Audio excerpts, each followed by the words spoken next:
नमस्कार, आप देख रहे हैं अब तक बिहार न्यूज। अति पिछड़ा आयोग के सदस्य तारकेश्वर ठाकुर विनोद भगत को राजद के अति पिछड़ा प्रकोष्ठ के मुजफ्फरपुर जिला अध्यक्ष राजकुमार ठाकुर, नंदवंशी, मुकेश ठाकुर और अंशु ठाकुर के नेतृत्व में भव्य स्वागत किया गया। आज का कार्यक्रम आपका क्या है? मेरा कार्यक्रम मुजफ्फरपुर होते हुए दरभंगा में कार्यक्रम है। वहाँ जिला का सम्मेलन है। भी लोग तमाम साथी लोगों ने आग्रह किया था कि मुजफ्फरपुर, और इसी तरह में हम यहाँ रुके हैं। हमें जाना है। सर, आप अति पिछड़ा आयोग के सदस्य बने हैं, आपको क्या लगता है अति पिछड़ा वर्ग का सामाजिक और आर्थिक उत्थान क्या है, शैक्षणिक उत्थान क्या है? यह बहुत नई स्थिति है अति पिछड़ों की, और इसीलिए सरकार ने अति पिछड़ा वर्गों के लिए राज्य आयोग का गठन किया है, ताकि अति पिछड़ा का जो सामाजिक आर्थिक राजनीतिक जो समस्या है उस पर काम हो, उसके समाधान हो। आयोग इस दिशा में काम कर रही है और जितना ही संभव होगा अपने समाज को जागरूक किया जाएगा और उसको मुख्य धारा में शामिल करने का काम किया जाएगा। सर, अति पिछड़ा वर्ग के लिए आपकी सरकार क्या कर रही है? अभी सरकार जो कर रही है, सरकार का विभाग है, सरकार उसके विकास के लिए जो काम कर रही है। आयोग का काम अलग है और सरकार का काम अलग है। आयोग उसके बीच उसका जो समस्या है, जातिगत समस्या है, उसको कदम उठाने का काम करेगी, और सरकार की जो योजनाएं चल रही है उस पर भी आयोग निगरानी कर रही है, ताकि उसका सरकार का जो काम चल रहा है वो अति पिछड़ा वर्ग के जो लोग हैं वहाँ तक पहुँच सके। नहीं पहुँच रही है सरकार को। सर, इस बीच में भाजपा विधायक राजू सिंह पर आरोप है कि एक नाई समाज के बेटा को और एक हरिजन को बेहरमी से पिटाई किया। इस पर क्या कहेंगे? आपकी सरकार इस पर क्या पहल कर रही है?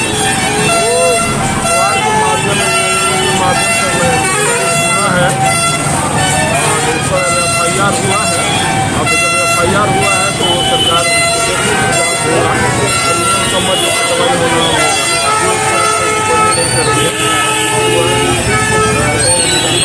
कार्रवाई हो रही है।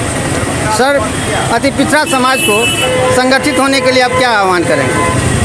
संगठित होने के लिए यही है, उसके बीच जाएंगे, उसकी बैठक करेंगे, उसकी समस्या पर बात करेंगे, और वो फिर अलग अलग ढंग से अपना संगठन बना के जो उसमें जो शाखा है, और जो अति पिछड़ा तो बहुत सारी जातियाँ हैं, 100 से अधिक जाति है, सब लोग अपना अपना संगठन कर रहा है और अपनी समस्या के लिए संघर्ष कर रहा है।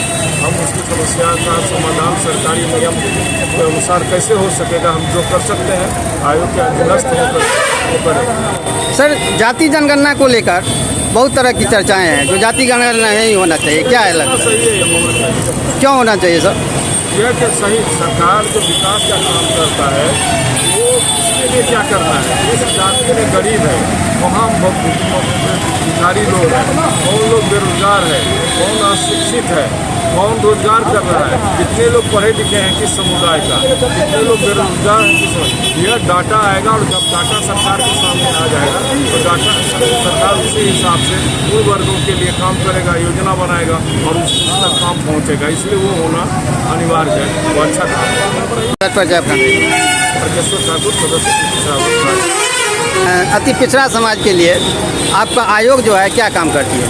देखिए, अति पिछड़ा समाज के लिए जो आयोग है, कानून सम्मत जो अति पिछड़ा समाज के लिए जो डेवलपमेंट सरकार के द्वारा चलाया जा रहा है, उन तमाम चीज़ों पर आयोग नज़र रख रही है कि हमारी सरकार की जो योजनाएं हैं वो अति पिछड़ा वास्तविक में जो अति पिछड़ा समाज का हकदार है वो धरातल पर जा रही है कि नहीं जा रही है।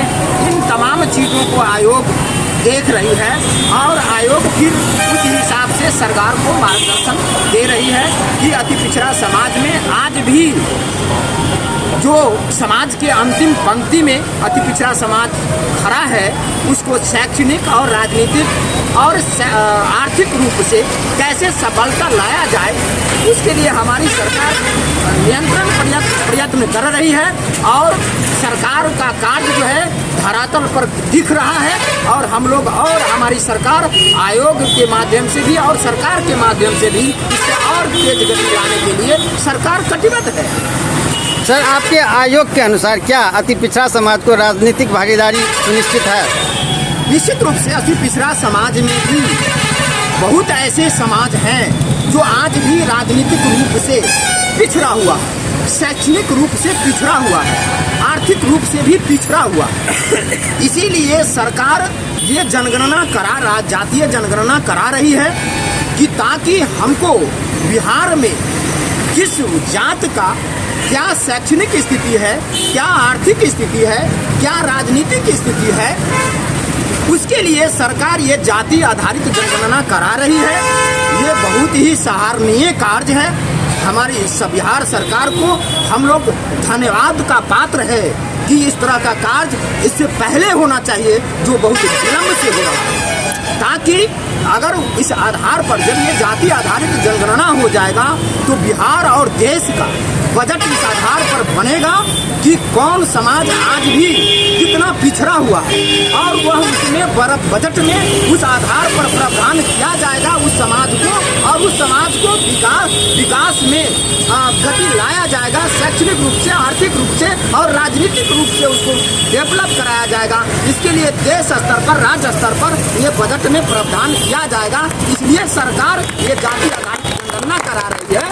दूसरा, निश्चित रूप से आज सारे देश में हर चीज बदल रहा है और आज अंग्रेज के जमाने में 1934 में देश में जाति आधारित जनगणना हुआ था।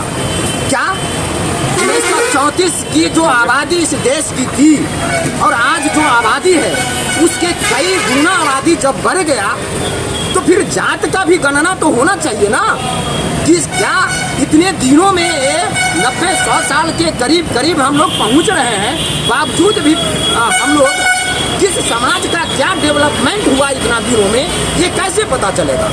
जब तक आर्थिक जाति आधारित जनगणना नहीं होगा तब तक ये भारत के मानचित्र पर कैसे आएगा? अगर वो आएगा नहीं तो फिर बजट बनेगा कैसे? उसका उस समाज का विकास कैसे होगा? इसलिए जाति आधारित जनगणना पूरे देश में होना चाहिए था, लेकिन हम धन्यवाद के पात्र हैं बिहार सरकार जो हमारे राज्य में जाति आधारित जनगणना करा रहे हैं। ये बहुत ही जरूरी है और हम तमाम पिछड़ा दलित और सभी वर्गों को ये आगे बढ़ चढ़ करके ये जाति आधारित जनगणना कराना चाहिए, इसमें हिस्सेदारी लेना चाहिए। सर परिचय सर जी, मेरा नाम विनोद भगत हुआ और मैं बिहार अति पिछड़ा आयोग का सदस्य हूँ। कर्पूरी ठाकुर जी को भारत रत्न देने की मांग कई वर्षों से चल रही है लेकिन अभी तक नहीं दिया गया है, क्या कहेंगे इस पर? ये जायज मांग है। ठाकुर किसी जाति समूह का नहीं, भले किसी जाति का फायदा ले होगा इस समाज में, लेकिन उन्होंने समाज के लिए, देश के लिए काम किया। उन्होंने रिजर्वेशन लागू किया, उसका परिणाम तबका का, जो गरीब तबका, जो तबका, उसके बच्चे को पढ़ने का अवसर मिला और सरकारी सेवा का अवसर मिला। इसलिए उन्होंने तमाम समाज के लिए काम किया था और इसलिए उनको जो भारत रत्न तो मिलना ही चाहिए।